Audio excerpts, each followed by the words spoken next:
This was a justice hammer the whole time. Take that! Justice hammer. Yes, he fell unconscious and then saw them leave the room. Mister, I believe the reason you may have lost consciousness in the crime scene is tied to a certain piece of evidence. Wasn't it just because, I had a bit too much fun the night before? A bit too much non-alcoholic fun? No. It was because of this. The non-alcoholic tomato juice. You passed out right after drinking this juice. Therefore, it's not unreasonable to assume that there's a direct connection between the two. Tomato juice does not make people fall unconscious, Sir Blue Knight. Exactly. That's why something must have been added to the contents of that bottle. Something like a soporific. Soporil? You mean soporil? And if soporil was mixed in with the tomato juice, that means Sir Belduke would have been unconscious at the time he was assailed. He must know who his assailant is. And he must have taken a picture of them. The sketch, have another look. The red liquid trickling down from the victim's mouth is proof that Sir Belduke must have drank the tomato juice, is it? Is it? I had failed to consider this.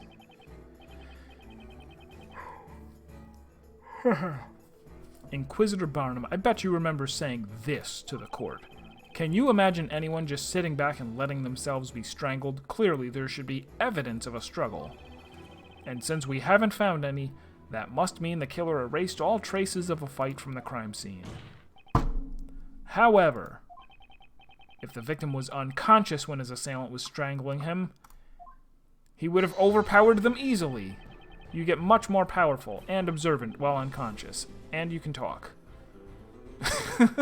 Then the killer could have committed the crime through a small portal big enough to put their arms through after all. That may be so, but tell me this. How would the culprit have managed to obtain such a strong soporil? Arg! It was very simple, and I think you've realized why. From the alchemist. That's right. An alchemist would no doubt have a wide array of various medicaments in their possession. That was an easy sentence to read. And an apprentice would have little trouble stealing some of them from their study. He would have been soap, or ill. If only there was a house full of chemicals somewhere nearby. If only. Maybe a witch did it. Isn't that right, Ms. Grey Earl? If that is your name. How should I respond to that? I'm sorry to disappoint you may perhaps be the best way to put it. What do you mean? Even though that juice bottle has been safely stored for the past 3 months, I'm positive it would be impossible to find any traces of soporil now. You wicked... This is unbelievable. Was it really the butler who did it? But everything she says holds true.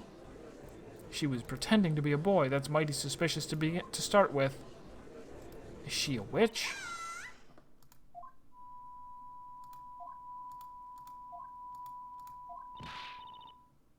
Hold on, everyone. The butler couldn't have done that to Sir Belduke. She would never ever do it. I'll play DDR against you if I have to. You shut up. Please, let us testify just one more time. Ms. Grey Earl, let's tell them. Let's prove they're wrong. They have no idea how much you've done for Sir Belduke. Miss Mailer.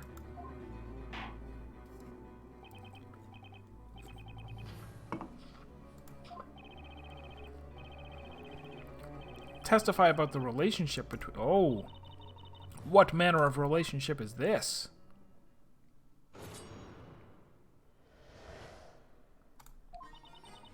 Master took me in, a complete stranger. I will forever be indebted to him. That's why I could never make an attempt on his life, through magic or otherwise. Sir Belduke was a wonderful man. He's the one who recommended this line of work to me. And he's the one who told me about it. The confidentiality obligation, I mean. I've never once broken it. Never once, you say.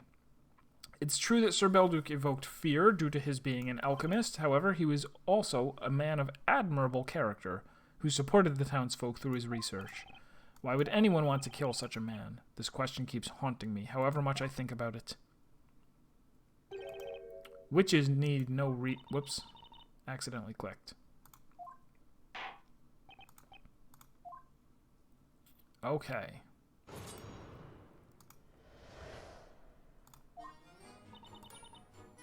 Hold it! How long has it been since you began serving, Sir Belduc? I suppose it would be 5 years now. Before that, I'd lost everything. I had nothing and nobody left in this world.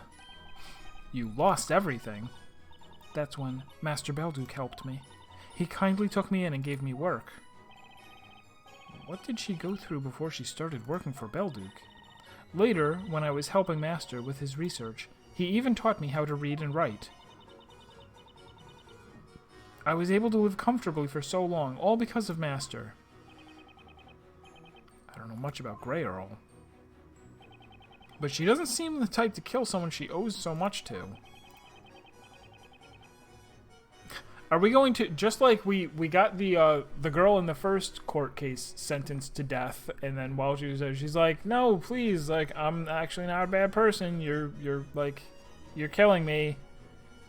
You're killing me due to your actions, and I'm not that bad. And the same thing's gonna happen here. In fact, she might even wind up being innocent, but we're gonna get her found guilty anyway, because it was Darklaw behind it all. Everyone in this town knows how you served Sir Belduc. Now, you may continue your testimony. That's why I could never make an attempt on his life, through magic or otherwise. You're claiming you had no reason to kill Sir Belduc. Yes, you can ask whomever you wish, and I'm sure they will say the same. That is so.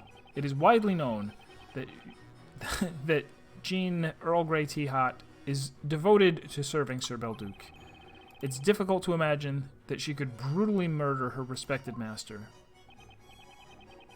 Indeed, I am of the same opinion. I have visited Sir Belduc on several occasions to inquire about this piece of evidence or that, and I must say I felt there was a strong bond of trust between him and Miss Grey Earl. Do you still think you can come up with a motive? A motive? Jean Grey's motive for murder. Greyle risked a lot to conjure up a small portal in the wall. And then she killed Belduc, but what motive did she have? Suggest a motive for murder, suggest another motive, or leave it for now. We're going to hold off on this, but I'm going to remember that she may have had a motive to do something other than murder him. Maybe she was going to put him to sleep and then steal the letter that he was going to mail? I can't come up with any reason why Grey Earl. Better wait until I have some more information to go on. I think we've heard everything the witnesses had. What? What? Espella, please, don't be so naive. Miss Grey wouldn't kill Sir Belduc. But he's dead, and when you think about who could have killed him... Are you alright, Mr. Wright? The murder happened. Nothing's going to change that. But, was murder really the culprit's primary objective? What are you thinking about, Mr. Wright? I think I may need to consider some other possibilities after all. Rather than trying to get any more info, maybe I'll be better off changing my perspective. Well, I've been thinking maybe we've been making the wrong assumptions. What if So they're just giving us the answer right there? Alright, I'm gonna press on this anyway. Hold it! You mean you became a courier because of Sir Belduc? That's right. I was also a, what do you call it, an orphan. I've been stealing bread or apples and such. Guilty! She just confessed. Guilty. Thrown in the fire. Inexcusable. Don't give me that, oh, I would die if I didn't have food. You're a witch. Only witches would steal food. I was known far and wide among the traders in the shopping area. I was famous, or rather infamous. Was she stealing from Mrs. Eclair, too? Maybe I need to change my perspective. Please adjust the 3D slider on your 3DS now. It's like The Witness. We need to... You move the 3D slider until you see the circle and line. There it is! The circle and line. One day, Miss Grail took me there. I mean, to Sir Belduke's residence, I mean. Sir Belduke helped me. He helped me to find a suitable job. That's what alchemists do. I gave her a job change potion. So you became a courier. Yes. See, I only had one real skill. I'm light-footed. At first, I didn't take it seriously. The job, I mean. I didn't care about work. But then I realized that it's not so bad to be useful, you know, to other people. So, I owe him a lot too, you see. Sir Belduke, I mean. What a heartwarming story. I think the judge just wiped away a tear with the rim of his hood. The more you hear about Sir Belduke, the more obvious it will be that no one had any reason to want to kill him. Sure does seem that way. And what's this about? I've never broken the confidentiality obligation. The confidentiality obligation is a rule held among couriers, is that right? Yes, a courier must not disclose the contents of a letter, nor the names nor addresses of its sender and recipient. But I'll tell you confidentially that I love gossiping, bad-mouthing people especially. So I wasn't confident I could keep it. The confidentiality obligation, I mean. I was tempted to talk about this and that. To think that Belduke trusted her. But then Sir Belduke spoke to me. He told me this. Think about how you'd feel in that person's place. And that got me thinking. I really, really like to gossip. But when it comes to being gossiped about, people's messages are their secrets, and secrets must be kept. Indeed. No one would want their letters to be publicly known. She's certainly determined when it comes to confidentiality. That's why she doesn't want to disclose the addressee of Belduke's letter. I'm not going to get it out of her. I promised Sir Belduke, and I'm going to keep it no matter what. The promise, I mean.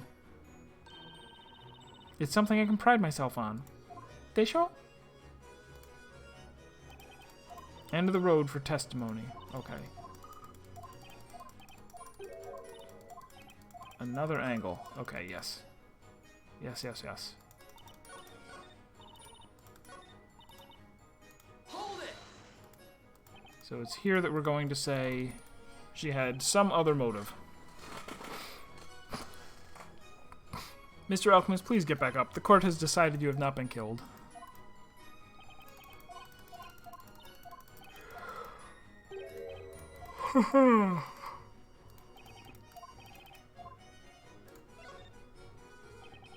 I understand. The defense will present evidence. Evidence to indicate Jean Grail's motive for murder? No. Wait, what? What's this about, Sir Blue Knight? Sir Belduke's life was taken that day. That's a fact. Objection. However, was this actually the culprit's true objective? What is this nonsense? Sir Belduke was murdered. What other possible reason could there be besides someone wanting him dead? I'm fairly positive this piece of evidence will lead us to the culprit's real motive. Damn it, what have I done? Very well. Defense, present evidence to indicate Jean Grail's motive for committing the crime. Take that! Okay. Miss Grail had no reason for wanting to kill Sir Belduke. However, there was another incident that night which is related to this case. And I have an idea what it was. Another incident. I'm referring to this letter.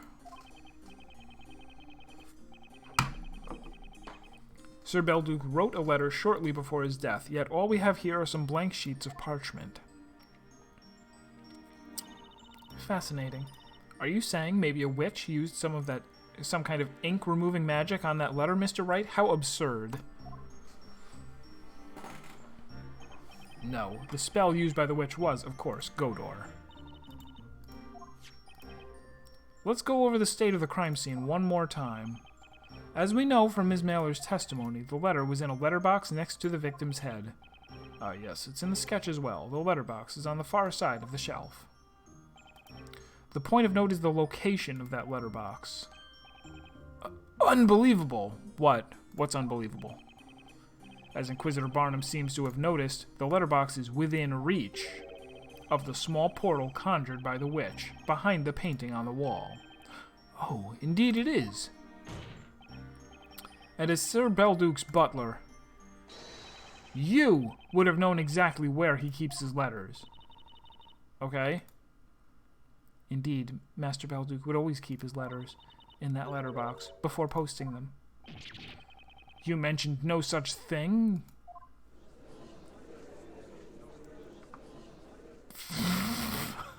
I'm confused at this twist.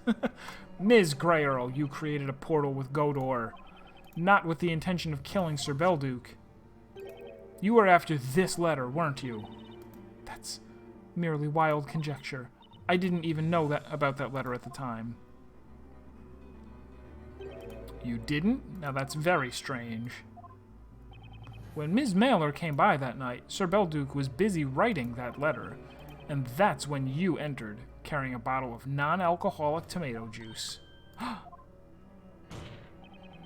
There's no way you wouldn't have known that your master was writing a letter to someone. And you could have known even more than that. For instance, perhaps you knew what he was writing about. That's enough. I served Master Belduke as his butler.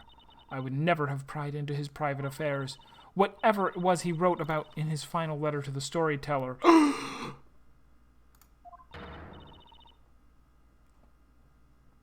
Gotcha!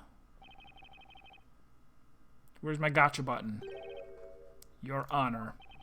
Yes, defense? I'd like Ms. Grey Earl's last statement to be added to her testimony. Any objections, Inquisitor Barnum?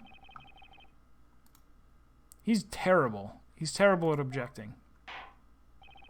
He's been very like for a Phoenix Wright game. He is not really being a massive like hindrance the way like Edgeworth or Von Karma was, or Godot. Actually, I think that was my biggest complaint about Apollo Justice, is that the pretty much from the start, every single case, the I forget the guy's name who was the opposing prosecutor, but he was like a super friendly guy who never gave you a hard time and immediately like got on your side as soon as you had any kind of evidence that, you know, that a different person did it. Threw me off a bit. Right, yeah, that Darkwa is going to take over for the final case so that we can prove that she's the Grand Witch. As you wish, my lord. Seems likely. Hold it! Let me get this straight. You didn't know anything about the victim's letter? That's right. I believe I said as much already. Then how did you know? How did you know it was addressed to the storyteller? Indeed. Why don't you answer his question, witness?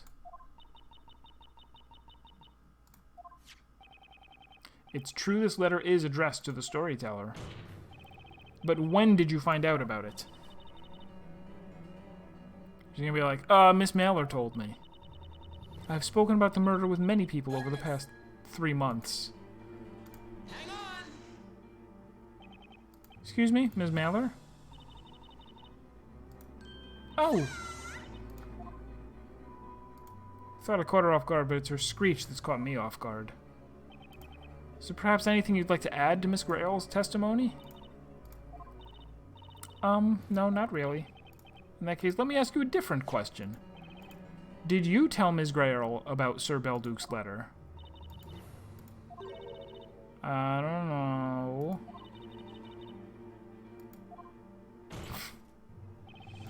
Do not beat around the bush, witness. Answer the question.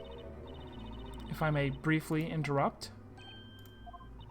I am testifying right now. If you wish to question Ms. Mailer, please do so once you have finished interrogating me. She's not going to let me question Mailer from the looks of it, and if she's so keen to prevent her from answering, this might just be a critical point in the testimony. I've got to find another way of fishing for that information. Witness, continue testifying.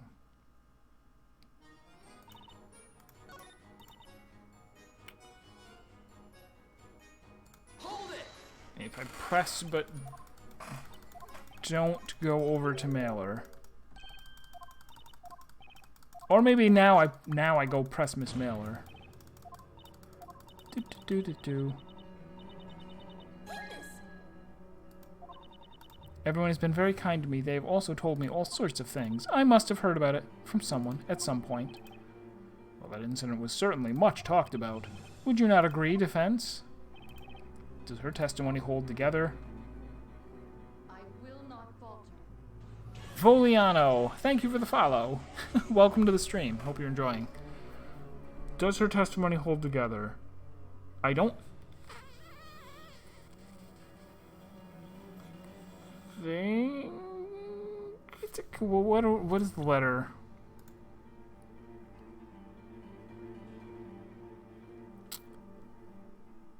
Nobody else in town should know about this letter, right?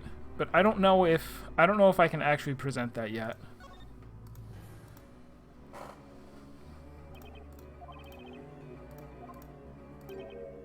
Can't come up with anything to prove there's a contradiction. Alright, so that was the right decision. That's good. Let us continue the interrogation. Excuse me, Mr. Wright. What's up, Luke? Contradictions can be exposed without the need for evidence. The professor said something like that when a speller was on trial. Now that I think about it, the professor did talk about a different kind of weapon that I could use in court. Maybe I should keep that in mind. I don't remember what he was talking about.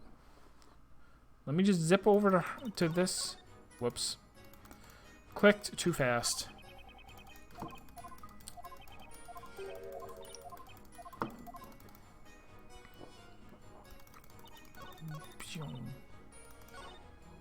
Hand grenade, yes. Take that! Hold it. Yeah, do we press her on this again? Is that what happens now? We've already seen this.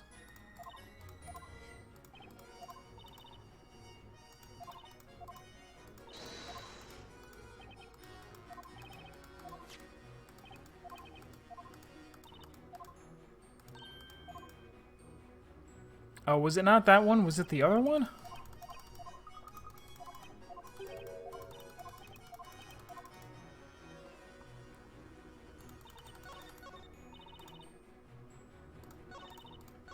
Ugh. Awful. I don't think it's gonna be in the other one. Alright, maybe we will just go here, press.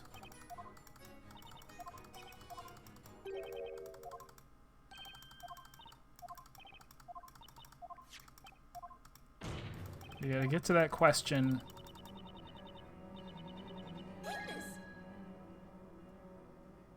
Oh, do we... Wait, let's keep going. Everyone's... No, okay.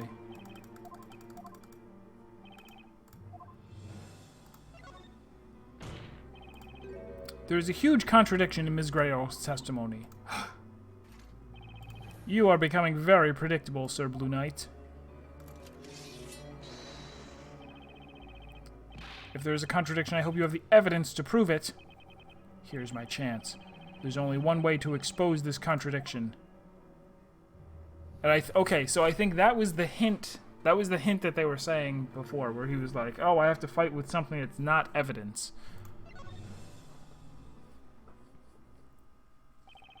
The defense has no intention of presenting evidence. So good at video games. What? The proof that there is a contradiction cannot be found in the court record. What? What is the meaning of this, Mr. Wright? The professor pointed it out to me in the previous witch trial. In this court, an attorney's arsenal isn't limited to the court record. He can also use magic spells. Each of the witnesses in this trial is given their own... Oh, wait. It's Layton. Each of the witnesses in this trial has given their own account of what occurred. Therefore, whenever one witness has testified, the other remaining witnesses have listened. Should one witness's testimony differ from another's testimony, then I suppose that in itself can also be considered a contradiction, can it not? Juxtaposing contradictory testimonies from different witnesses is the key. Ms. Grayerall, your testimony contradicts another one that we've heard in court. Do I just have to...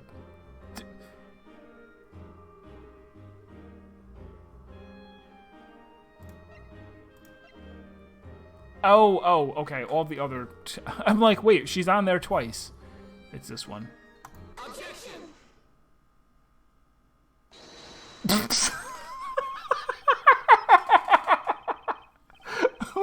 Luke is down there and turns the statue. That was great. It's supposed to be the two of them that object together. And I was like, who was the second person that yelled objection? It was Luke, as he turns the statue dramatically. Wonderful.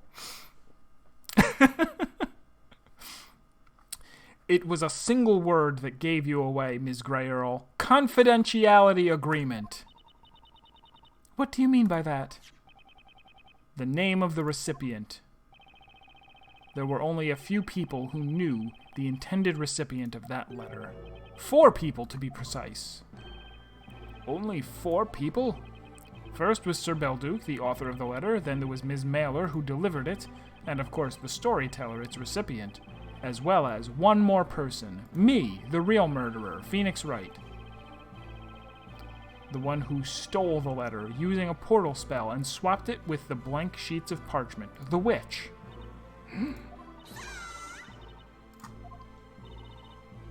Maybe I did. Maybe I spilled the beans. About the letter, I mean. Maybe I told the butler. You did what? Well, because, you see, me and the butler are sort of friends. And it was about our dear Sir Belduke. I feel like I might have told her about it after all.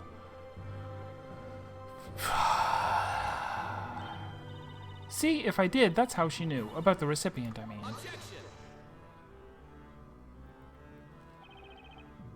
I understand that you are friends with Ms. Grayerall, and then you want to help her out. But I've got a piece of advice, Ms. Mailer. You shouldn't lie, even for a friend. Remember your testimony.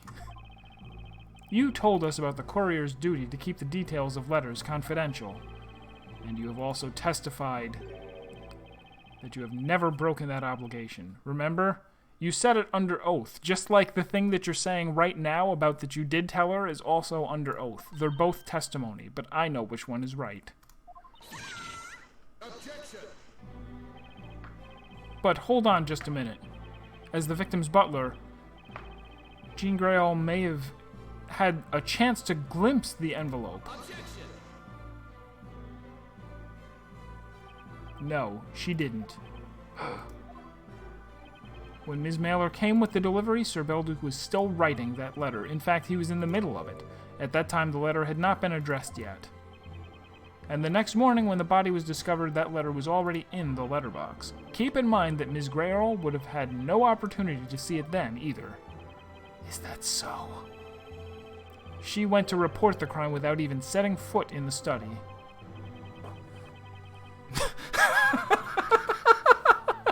They're both under oath, which makes them both true. See what you've done, Ms. Mailer. You're tearing reality asunder. The space-time continuum has been rent into pieces thanks to you talking about letters.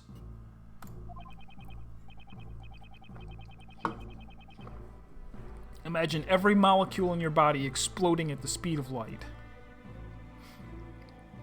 Needless to say, Ms. Grayall couldn't have learned of the letter's recipient afterwards. Maybe she guessed. Maybe she just guessed. Or maybe you have a good explanation, Ms. Grayall. I'd very much like to hear one.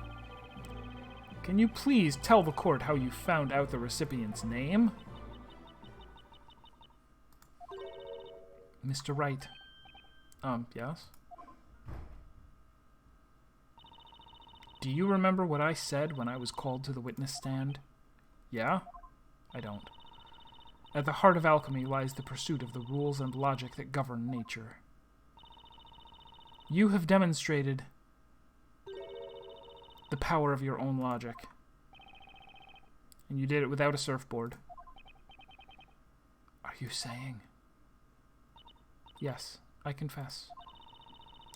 The abhorrent witch who used the spell Godor to swap the contents of that letter, and who took the life of Master Belduke. It was none other than I. You're lying!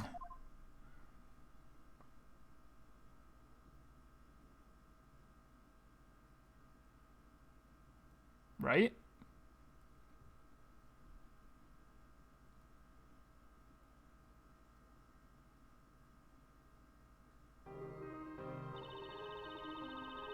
Oh, wait, were they not lying? I thought they were lying.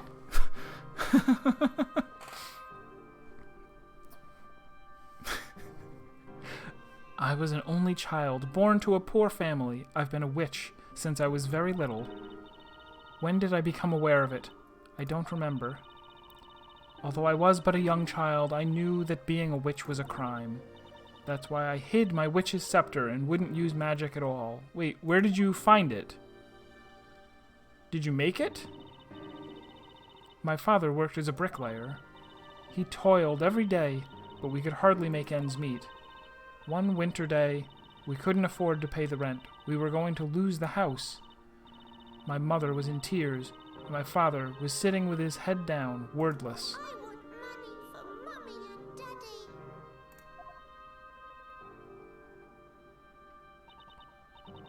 That day, I suddenly remembered about the witch's scepter that I had hidden.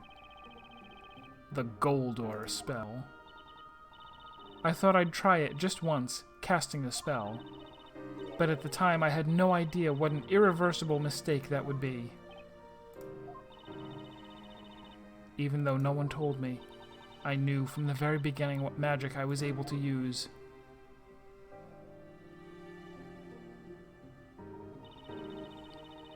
What should I turn into gold? I was thinking about it really hard, the little girl that I was. Something that wouldn't stand out, that could be taken for a work of art. The goat! Then I decided. I chose a pretty leaf that had fallen into our garden.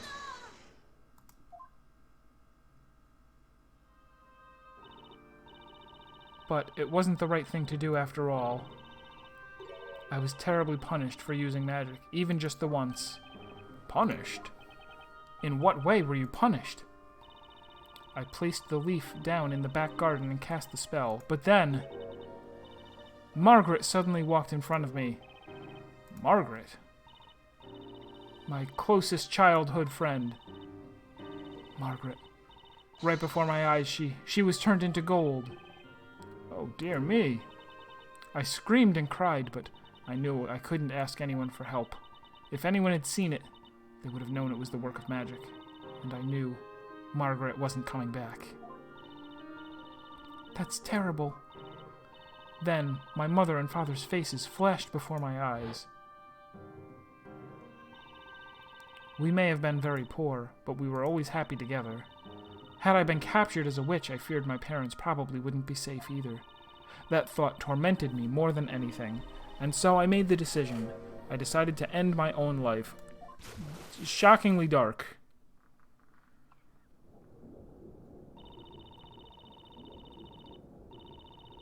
I threw myself into the river near the town. It was winter, and the water was as cold as ice.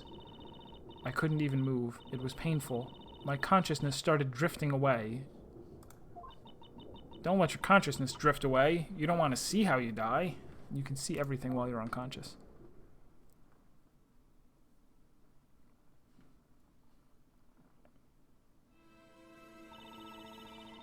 The next thing I knew, I was in Master Belduke's residence.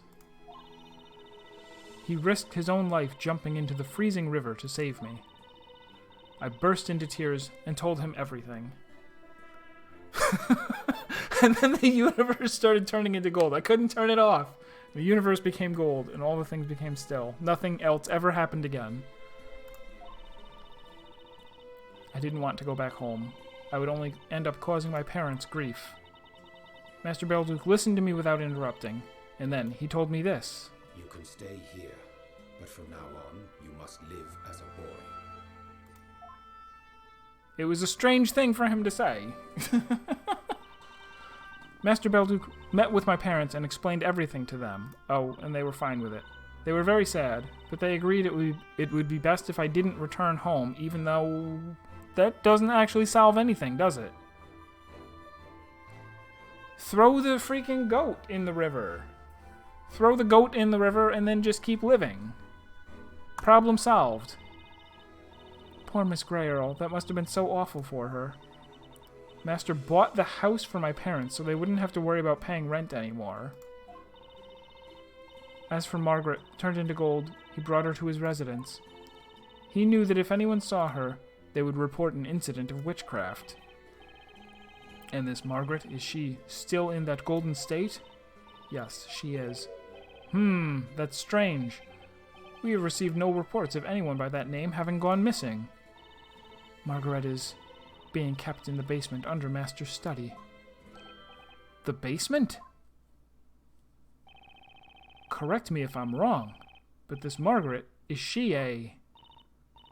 Yes, my dear friend, was a goat that we were keeping at our house. A goat. Until then, Master Belduke had been mainly researching medicine. But since the incident with Margaret, he became known as an alchemist. So that's when he became an alchemist. I was wondering why the goat was the only thing not covered in dust. She went down there to dust it. That's how I started a new life as Master Belduke's butler. Sir Belduke would sometimes work as a physician, curing the townspeople of their illnesses. Why did she... You're right. We've established scientifically that witches float. Can't drown yourself in the river. As his assistant, you have also shown commitment to helping the townspeople through your work. I forgot about being a witch, and was able to live happily, at peace with everyone. I thought it could stay like that forever, and it could have if I had just gone back to my parents' house. The only like, you already hid the goat somewhere. There's no reason she can't live with her parents.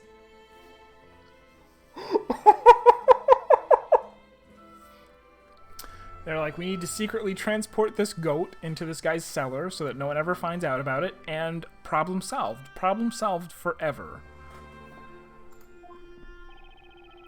But those peaceful days came to an abrupt end. Tell us, what in the world was the cause? Even I am not quite sure what led to this. However, it all started 3 months ago with that lightning strike.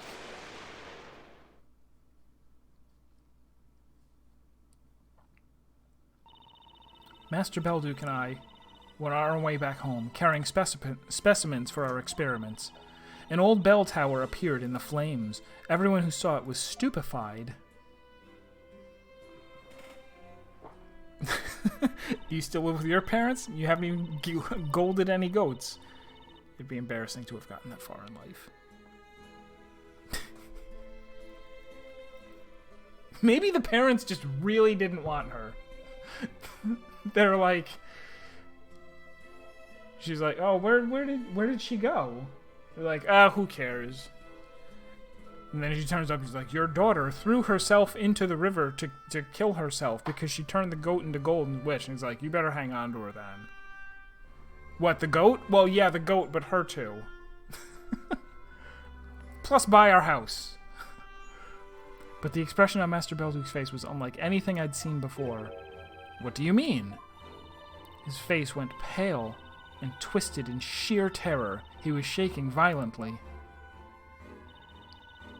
It wasn't just astonishment at an unusual phenomenon. It seemed as if he was afraid of something more concrete, like time travel.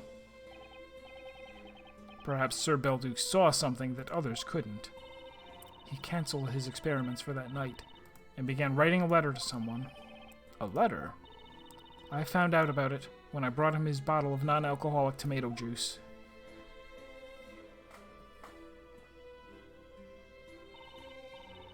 He was writing feverishly as if he were possessed. I saw some things. A few words in that letter. Expose everything. Cannot keep this secret any longer. The truth about the witch.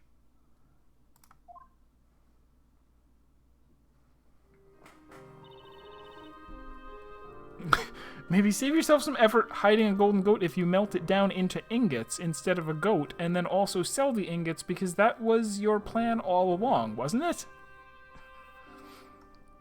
Master Belduke was going to confess that I was a witch.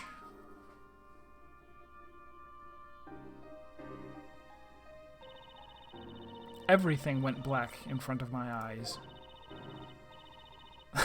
I will never forget the feeling of being unable to see. I think they call it balance. I forget the word, but I was unable to see. Is that when you decided to commit the crime? What I did first was accidentally singe a part of the wall in my room. It was an excuse to repaint that section of the wall green. Then you also painted the wall behind that painting in Sir Belduke's study. And when that fateful night came,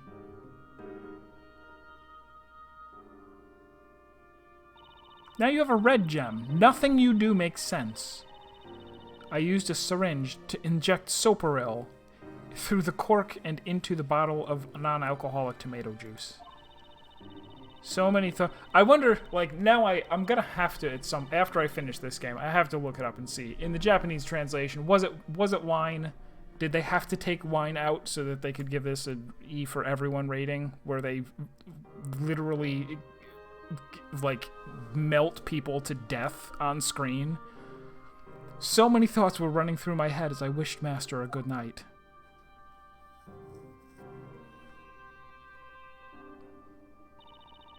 I opened the portal behind him. He was right there in front of me, asleep. I reached for the letter in the letterbox, taking care not to wake him. And then I happened to notice the name on the envelope. Storyteller. When I read that name, the world all around me turned black once more! Uh-oh. It's not bad. Or, that's not good. You turn blind twice in one lifetime. They call it super blindness. It's impossible to avoid what is written by the storyteller. It seemed as if I could hear the doors to all escape routes shutting closed. It was the sound of Zetsubo. I would like you to believe me that the thought of taking Master Belduke's life never once occurred to me. I only planned to steal that letter and then disappear, but as I looked upon Master sleeping there in front of me, at that moment, I felt an evil presence awaken within me. Why did he save my life? And why did he betray me? And why didn't we just melt the goat? Before I realized what I was doing, my hands were clutching his neck. He didn't move at all, so I kept on clenching his neck.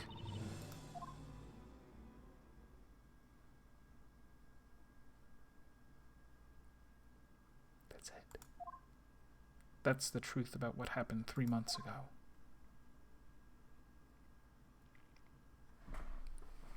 So.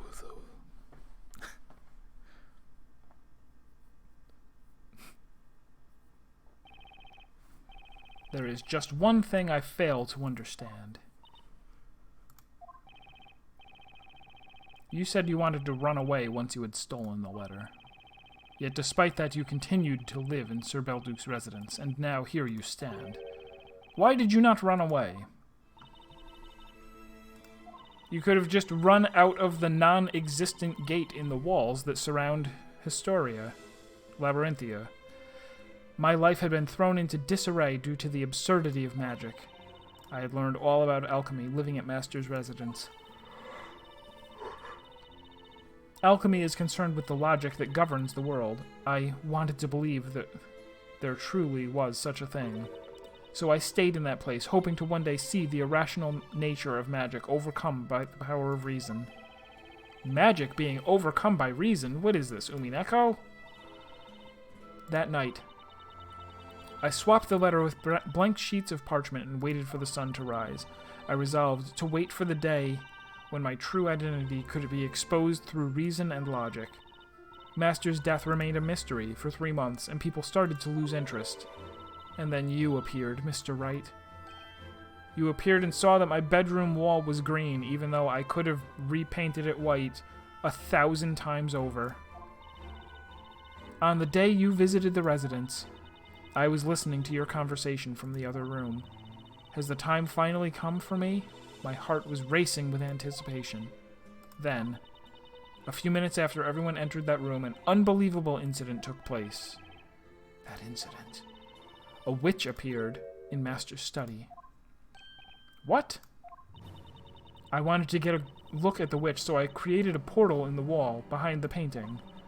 Precisely at that moment,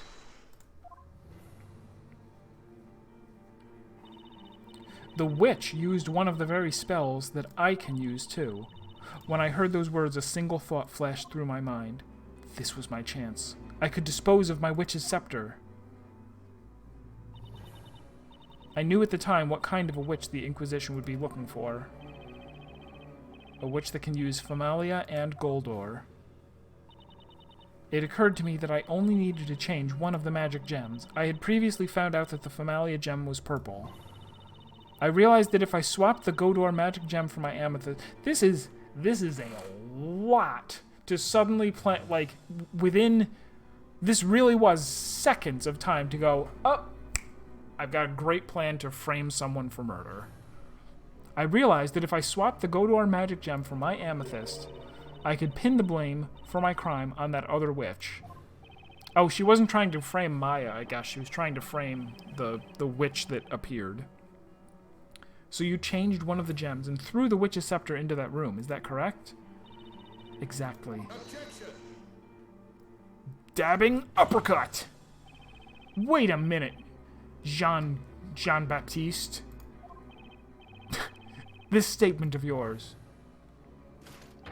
is highly problematic. How so, Inquisitor Barnum? Yes, you are right. Can someone explain what this is about? I am a witch indeed. A sinful creature that killed the person to whom she owed her life. However,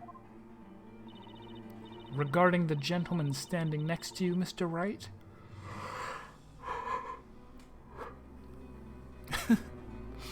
totally not Darklaw. Walkrad. He may have fallen victim to a witch, but that witch was not me. Ah. Oh. Wait, what?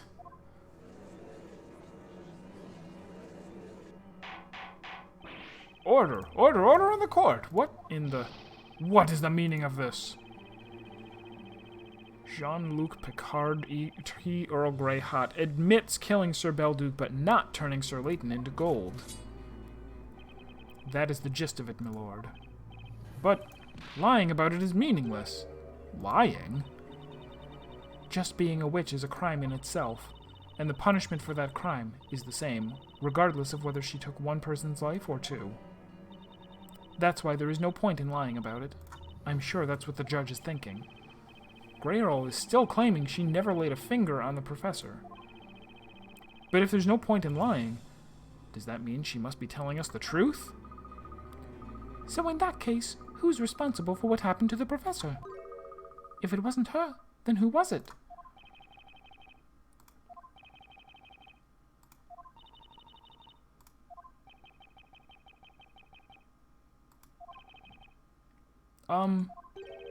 Mind if I say something?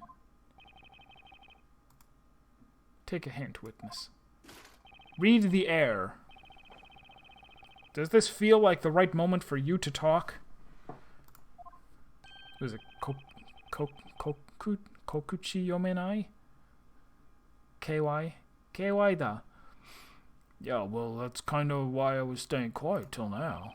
But I either say it now or never.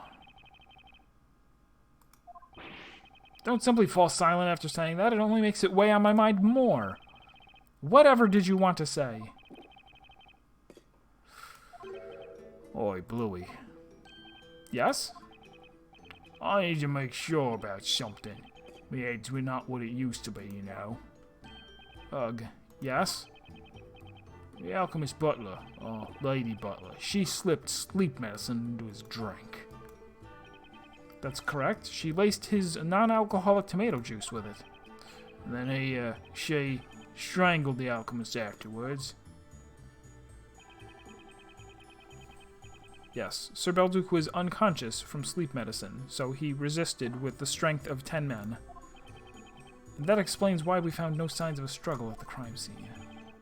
Yeah, about that. I let it slip earlier about what I did at the crime scene, right? I told you that I had a few sips of that juice. And the sleep medicine mixed in made you sleep like a log. Yes, we remember. Yeah, well, here's the thing. This is just between us, okay? See, when I appropriated that juice, the juice bottle was, well, still unopened. Dun dun dun! What does that mean? It was unopened. My throat was parched and I wasn't thinking straight. That brand new bottle was just there, waiting for me with a corkscrew conveniently laid next to it. Couldn't just let that go to waste. I swiftly pulled out the cork and got to drinking. What? So in case you don't get what I'm getting at, the alchemist didn't have a single drop of that juice with the sleep medicine. This is incredibly unlikely. Really?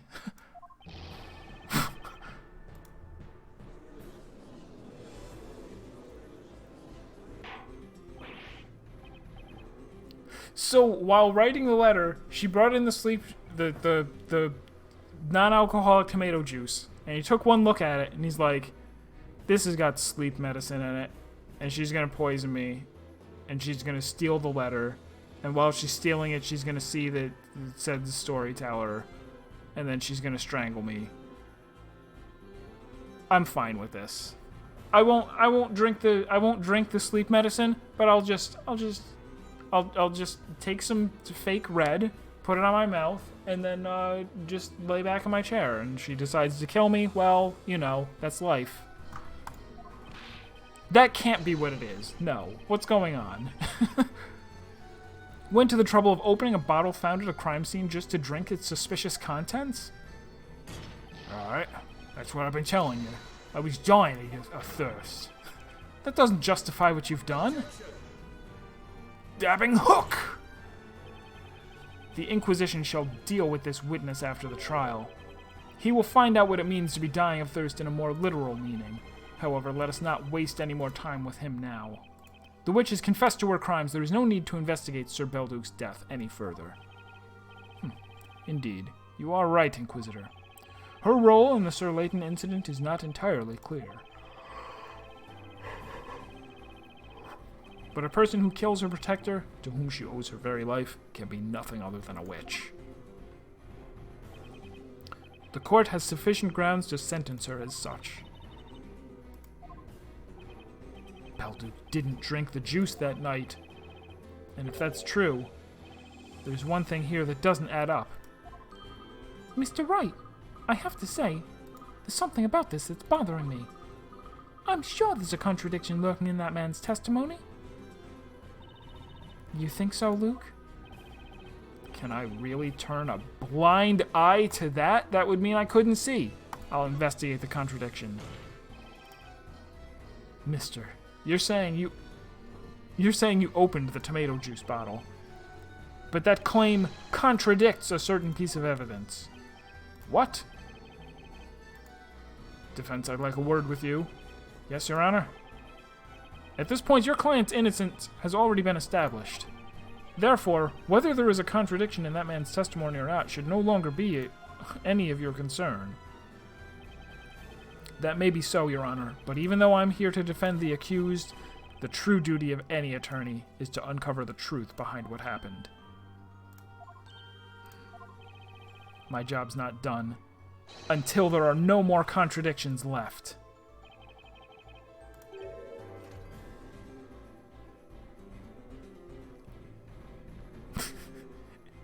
innocent until proven guilty is not enough for me. It's guilty until proven innocent is not enough for me. It's guilty until the truth of the entire world lays bare.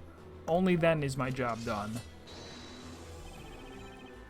Sir Blue Knight, let us hear about this contradiction you have discovered. The bottle was first opened by that guy, meaning Belduke didn't drink any of it. That means there's one piece of evidence that should be very difficult to explain. I would like to hear about this contradiction too. The defense shall present evidence. Where is the contradiction in this witness having been the one who opened the tomato juice bottle?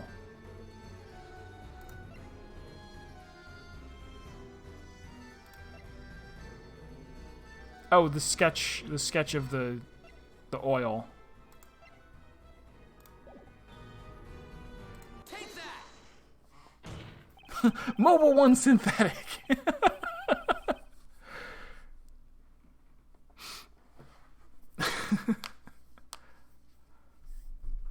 It is just about 9 o'clock.